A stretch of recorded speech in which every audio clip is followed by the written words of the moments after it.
MLA ഇപ്പം വളരെ വേദനിപ്പിക്കുന്ന ഒരു വാർത്തയാണ്. 2 മരണം എന്നുള്ളതാണ് നമുക്ക് ലഭ്യമാകുന്ന വിവരം. താങ്കൾ കൂടുതൽ അറിയുന്നുണ്ടാകും. താങ്കളുടെ പക്കലുള്ള വിവരങ്ങൾ ഒന്ന് പങ്കുവെക്കുമോ ആദ്യം? ഞാനിപ്പോ ചുമ്പാക്കുളത്താണുള്ളത്. ഇപ്പോ നമ്മ കുഞ്ഞിനെ കാണാനുണ്ടായിരുന്ന യദുകൃഷ്ണയും കിട്ടി, പക്ഷെ ജീവനോടെ അല്ല, കുഞ്ഞിന്റെ ജീവൻ പോയിട്ടുണ്ട്. അപ്പോ 2 കുട്ടികളും മരണപ്പെട്ടു. മുഴുവൻ 6 കുട്ടികളായിരുന്നു ഉണ്ടായിരുന്നത്.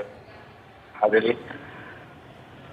ഒരു കുഞ്ഞ് തിരുവനന്തപുരത്തിലേക്ക് കൊണ്ടുപോയിട്ടുണ്ട്. ആ കുഞ്ഞിന്റെ നില അല്പം സീരിയസ് ആണ്.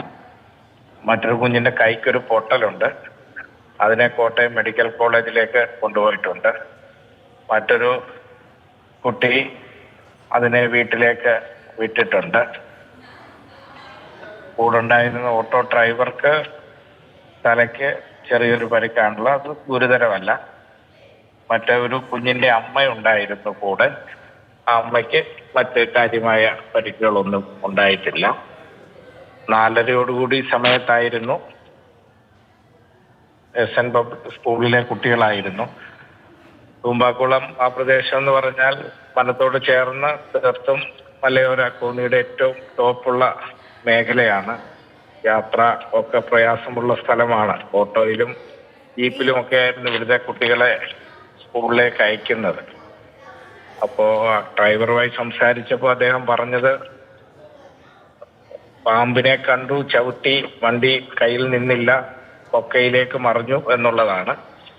അപ്പോ ഒറ്റപ്പെട്ട ഒരു പ്രദേശമായതുകൊണ്ട് ദൂരെന്ന് ആ കൂടെ ഉണ്ടായിരുന്ന കുട്ടിയുടെ അമ്മ അലറി വിളിക്കുന്ന സൗണ്ട് കേട്ട് ദൂരയിൽ നിന്ന് സ്ത്രീ കൂടി വരികയായിരുന്നു. എത്ര പേർ വണ്ടിയിലുണ്ടെന്നോ എത്ര ആളുകൾ ഉണ്ടെന്നോ ഒന്നും അവർക്കറിയില്ലായിരുന്നു. അവർ 5 കുട്ടികളെ മാത്രമാണ് എന്ന് കരുതി അവരെ കൊണ്ടുപോയി. ഈ യദുകൃഷ്ണയും കൊണ്ടുപോയി എന്നായിരുന്നു അവരുടെ വീട്ടുകാർ കരുതിയിരുന്നത്. പക്ഷെ സമീപ ആശുപത്രികളിലൊന്നും എത്താതെ വന്നപ്പോഴാണ് വീണ്ടും അന്വേഷണവുമായി പോകുന്നത്. അപ്പൊ ആ ഘട്ടത്തിലാണ് തോടിനോട് ചേർന്ന് കുഞ്ഞ് കിടക്കുന്ന നിലയിലായിരുന്നു.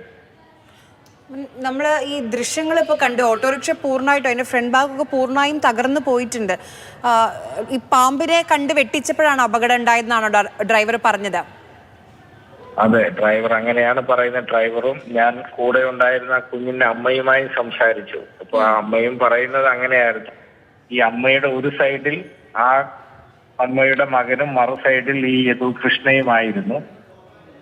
അപ്പോ വണ്ടി മറിഞ്ഞു കഴിഞ്ഞ് പിന്നെ അവർക്ക് ഒരു ഗൗരവം ഈ കുട്ടികളെ സംബന്ധിച്ചില്ലായിരുന്നു. അതിനുശേഷം അവിടെ മറ്റാളുകൾ, സ്ത്രീകളും എല്ലാം കൂടി ഓടി വന്നാണ് അവരുടെ കുഞ്ഞിനെയും എല്ലാം എടുക്കുന്നത്. അപ്പോൾ ഇവർക്ക് നല്ലൊരു നോർമൽ മൈൻഡിലല്ലായിരുന്നു. കിട്ടിയ കുട്ടികളെ എല്ലാം അപ്പം തന്നെ ഓട്ടോയും മറ്റു വണ്ടികളുമായിട്ട് ആശുപത്രിയിലേക്ക് പോവുകയായിരുന്നു. അപ്പൊ ഈ കുട്ടികളെല്ലാം ഉണ്ടെന്നാണ് ഇവരെല്ലാം കരുതിയിരുന്നത്.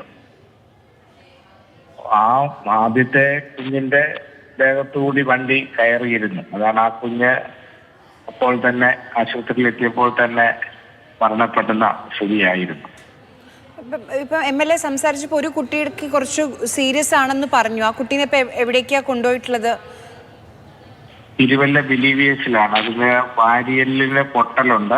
അതോടൊപ്പം തന്നെ കാലിന് 2 കാലിനും പൊട്ടലുണ്ട്. വാരിയലിന് പൊട്ടി ലങ്സിലേക്ക് കയറിയിട്ടുണ്ട്. പക്ഷെ ബ്ലീഡിങ് ആയിട്ടില്ല. എന്നിരുന്നാലും കോഴഞ്ചേരി മുത്തൂറ്റ് അതിന് സബ്സ്ക്രൈബ് ചെയ്യാനുള്ള മാർഗം ഇല്ലാഞ്ഞതുകൊണ്ടാണ്, ആ സംവിധാനം അവിടെ ഇല്ലാഞ്ഞത് കൊണ്ട് തിരുവല്ല ബിലീവിയേഴ്സിലേക്ക് കൊണ്ടുപോയിട്ടുള്ളത്. ഒരു കുഞ്ഞിന്റെ കൈക്ക് പൊട്ടലാണ്. പക്ഷെ അതിനെ കോട്ടയം മെഡിക്കൽ കോളേജിലേക്ക് മാറ്റി. ശരി, വളരെയധികം നന്ദി ജനീഷ് കുമാർ സംസാരിച്ചതിന്.